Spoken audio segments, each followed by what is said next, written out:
बहुत ही सीधी और प्यारी लड़की। वहीं सुनील एक सरल और आगे बढ़ने की सोच रखने वाला लड़का। सुनील, बेटा सुनील कहाँ है? अरे जरा एक गिलास पानी तो दे दो। हाँ माँ अभी आया। क्या माँ, पानी तेरे सर के पास ही तो रखा है, क्या हो गया? तबीयत खराब है क्या? अरे नहीं, वो उठने का मन ही नहीं कर रहा था। देखा ही, ऐसे क्या कर रहा है? यहाँ बैठ माँ मेरे पास। माँ पढ़ रहा है। क्या ना, नौकरी में तो वक्त नहीं मिलता, ऑफिस से घर आकर ही तो वक्त मिलता है। अच्छा ठीक है, पढ़ ले जा। सुनील पढ़ लिख कर और आगे बढ़ना चाहता था, लेकिन माँ की तबीयत खराब देखकर सोचता है कि शादी ही कर ले। कब तक माँ का ख्याल वो अकेले रख पाएगा? तो एक दिन, माँ ये ममता है, मैंने इससे शादी कर ली है। तुम्हारी तबीयत भी ठीक नहीं रहती, तो मैंने सोचा शादी कर लेता हूँ। घर संभालने वाली और तुम्हें संभालने वाली कोई आ जाएगी तो अच्छा रहेगा। माँ अचानक से सामने बहू देखकर हैरान रह जाती है। बेटा ये क्या बात होती है? न बैंड, न बाजा, न दहेज, न शगुन, ऐसा कैसे बहू आ गई? माँ तू तो जानती है मैं नौकरी के साथ पढ़ाई कर रहा हूँ, कहाँ से इतना पैसा बचा पाता कि धूमधाम से शादी कर। वैसे भी माँ लोग तो आकर खाकर निकल जाएंगे, बस वैसे ही। माँ जी मैं आपका ख्याल रखूंगी। वैसे भी ये आगे की पढ़ाई कर रहे हैं, अच्छा कुछ कर गए तो सबके दिन फिर से अच्छे आ जाएंगे। सास को ममता की बात ठीक तो लगती है, लेकिन मन में कहीं ना कहीं लगता है कि कहीं बहू बेटी को लेकर ना हो जाए, वो रह जाएगी अकेली।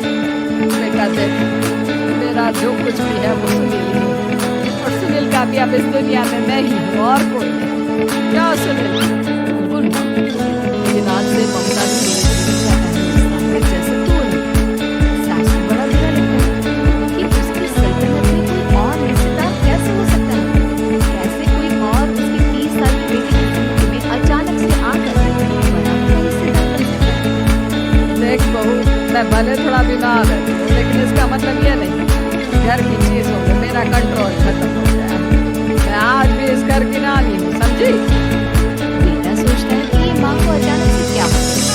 कल तक जो माँ कहती थी कि जिंदगी का कोई भरोसा नहीं, वो अचानक से जंग के मैदान की झांसी की रानी कैसे बन गई? और क्या हो गया? सब ठीक है ना? कैसी बात करेंगे? ममता का आज पहला दिन है, स्वागत करो उसका। आसपास की आंटियों को बुलाओ, नई दुल्हन की मुंह दिखाए करवाओ।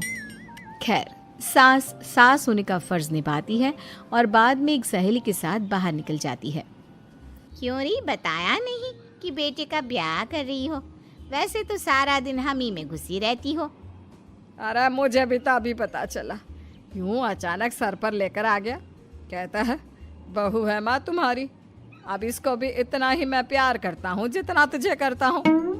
लो जी, ये क्या बात होगी? क्यों इतना प्यार करता है? अरे माँ का प्यार तो ज्यादा होता है।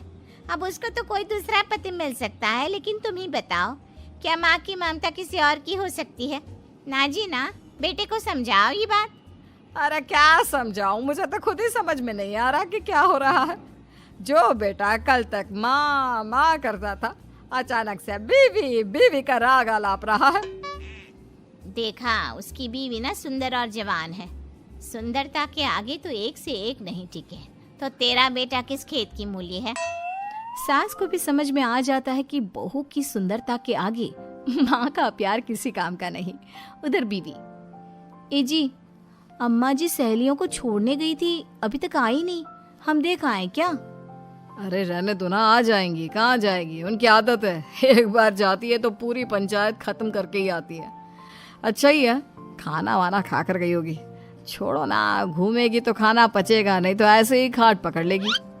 बहू भी शांत हो जाती है।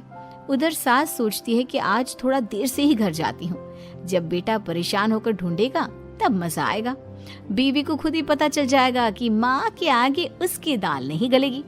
लेकिन वहीं दूसरी ओर घर पर, ए जी, माँ जी अभी भी नहीं आई, हमको तो घबराहट हो रही है कि क्या करें, जाकर पता करें किसी के घर। अच्छा, कहाँ जाओगी ये भी बता दो। पहला दिन है तुम्हारा इस घर में और एक ही दिन में मोहल्ला छानोगी क्या? हाँ तो आप भी तो नहीं जा रहे हैं ना, हमको फिक्र हो रही है। अरे यार, ये रोज का है अम्मा का, खाओ और सो जाओ। बस फिर क्या था। बेटा बहू खाना खाते हैं और कमरे में सोने चले जाते हैं। उधर जब सास को कोई देखने नहीं आता तो वो हार कर घर आ जाती है, जहाँ वो देखती है कि सारे घर की लाइट्स बंद है। सास को गुस्सा आता है। बहू, ममता बहू कहाँ हो? लेकिन सारे दिन की थकी बहू को ऐसी नींद आती है जैसे किसी ने भांग की गोली खिला दी हो। वो तो नहीं उठती। उठकर आ जाता है बेटा। अरे क्या बात है अम्मा, काहे चिल्ला रही हो? अरे सो जाओ ना, सुबह की थकी है बहू, वो सो रही है। जोर से बोलोगी तो नींद खुल जाएगी उसकी। माँ को गुस्सा आ जाता है। फिलहाल तो सो जाती है, लेकिन मन ही मन ढेर सारा जहर बहू के लिए भरा होता है। सुबह बहू चाय बना रही होती है कि सास धीरे से गैस तेज कर देती है, जिससे चाय का बर्तन जल जाता है। और जैसे ही बहू चाय का बर्तन उठाती है, उसका हाथ जल जाता है। मेरा हाथ जल गया। वो जोर जोर से चिल्लाकर इधर उधर भागती है कि सास थोड़ी देर में उसके हाथ में पानी डाल देती है। हाय रे बहू, क्या कर रही हो? पहली बार रसोई छुई हो क्या? सासू माँ गलती से गैस तेज रह गई थी और बर्तन जल गया, जिससे मेरा हाथ जल गया। हाय रे, कितना गंदा दाग। छी छी छी छी, मुझे तो उल्टी आ रही है तेरा गला हुआ मांस देखकर। तू ना मुझे अभी साथ से खाना मत लगाना। बहू भी खुद का हाथ देखती है तो उसे भी रोना आ जाता है। कुछ दिनों के बाद सास की सहेली आती है। बहू चाय बनाकर लाती है। उसके जाने के बाद सहेली कहती है, बहू की सुंदरता ऐसी है कि कोई भी दीवाना हो जाए। वैसे तेरे बेटे का क्या हाल है? अरे वैसा ही है, बहू के पीछे लट्टू। क्या करूं, कुछ समझ में नहीं आ रहा। मैंने तो बहू के चेहरे पर दिवाली के पटाखे की चक्री फेंक दी, उसका पूरा चेहरा जल गया। अब देखो ना रही सुंदरता, और ना ही अब मेरा बेटा उसे पूछता है।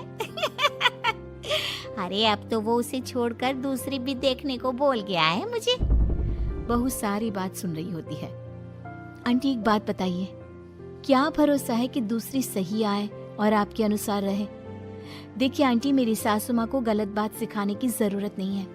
हमारा परिवार साथ में खुशी से रह रहा है। देख बहू, मेरी सहेली की बेइज्जती ना कर, वही अच्छा रहेगा तेरे लिए, समझी? बहू नहीं मानती है। वो बार बार उनकी सहेली को घर से निकल जाने को कहती है। तभी सास की सहेली पास के चूल्हे से लकड़ी लाकर बहू के चेहरे पर लगा देती है। बहू जोर जोर से रोने लगती है। अरे ये क्या कर दिया? मैंने कहाँ किया, ये तो तूने किया। तू ही नहीं चाहती थी कि बहू बेटे के साथ रहे, भला मैं क्यों करूंगी? मैं तो चली, निपटो अब।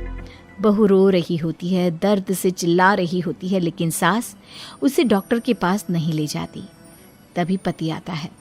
क्या हो गया ममता? ये दाग कैसे लगा? तुम कैसे जली? ममता कुछ नहीं कहती, बस दर्द से करा रही होती है। पति माँ की तरफ देखता है। हो ना हो माँ, ये पक्का आपका काम है। आप ही ममता से जला करती थी ना। देखना माँ, अब पुलिस आएगी, केस बनेगा, लेकिन पहले मैं ममता को अस्पताल लेकर जा रहा हूँ। सभी अस्पताल जाते हैं, जहाँ डॉक्टर ममता की सास से कहते हैं, आपने तो नहीं जलाया ना बहू को? अब ममता की सास के तो पसीने छूट रहे होते हैं। वो घबरा कर कहती है, ना ना डॉक्टर साहब, कैसी बात करते हैं? हम क्या जलाएंगे अपनी बहू को? डॉक्टर ममता के पति से पूछते हैं। देखिए, क्योंकि ये ससुराल में जली है तो मामला पुलिस का बनता है, तो आप पहले पुलिस को बुलाइए, तभी इलाज पूरा होगा। सास डर जाती है कि अब तो बच्ची जिंदगी जेल में ही रहना होगा। रहने दीजिए ना, पुलिस को क्यों बुलाना? सारी हंसी खत्म हो जाएगी जब पुलिस के डंडे पड़ेंगे। बहू को जलाना भले ही बहुत आसान हो, लेकिन उसके बाद सारी जिंदगी जेल की हवा खाना। सास डर जाती है। पुलिस आती है। पास लेटी दर्द से करा रही ममता स्टेटमेंट देती है। तो क्या हुआ था? कैसे जली आप? ममता पास खड़ी सास को देखती है। बेटी बताओ, कैसे जल गई तुम? ओए, काका का किरण वाली शाहरुख, चुप, बिल्कुल चुप। सास चुप। सभी इंतजार करते हैं कि ममता क्या बोलेगी। जी मैं खाना बना रही थी, लकड़ी उड़कर मेरे ऊपर गिर गई और मैं जल गई। सास बहू की बात सुनकर रोने लगती है। देखा माँ, कितनी समझदार है ममता। ये चाहती तो, हाँ बेटा, ये चाहती तो मैं आज जेल में होती। मुझे माफ कर दे, मैं आगे से अभी कभी ऐसा नहीं करूंगी। बहू के साथ मिलकर रहूंगी, मुझे माफ कर दे।